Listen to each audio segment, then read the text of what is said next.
सातारा वाई रोडवर एक अपघात घडलेला आहे, ज्यामध्ये बेधुंद अवस्थेत ट्रक चालवून पादचाऱ्यांना उडवलंय, ज्यामध्ये 2 जण जागीच ठार झालेत तर 1 जण गंभीर जखमी असल्याचं कळतंय। राहुल तपासे आमचे प्रतिनिधी आपल्यासोबत आहेत। राहुल, काय अधिक तपशील आहे?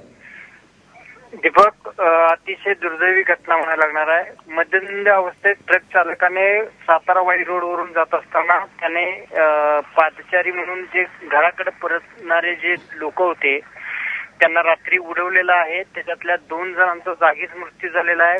पोपट पिसाळ जे बावधनचे आहेत त्यांचा जागीच मृत्यू झालेला आहे। मानसिंग तरटे म्हणून जे आहेत पांढरेवाडीचे ते 55 वर्षाचे ते सदस्य जागीच ठार झालेले आहेत। याच्यामध्ये 1 जण जखमी झालेला आहे, त्याच्यावर उपचार सुरू आहेत। मात्र या अपघातामध्ये संतप्त झालेल्या लोकांनी या ट्रक चालकाला बेदम मारहाण केलेली आहे। त्याला पोलिसांच्या ताब्यात दिलेला आहे। पोलिसांनी त्याला ताब्यात घेऊन त्याला अटक केलेली आहे। काही वेळातच त्याला न्यायालयामध्ये हजर केलं जाईल। दीपक, राहुल, धन्यवाद दिलेल्या माहितीबद्दल।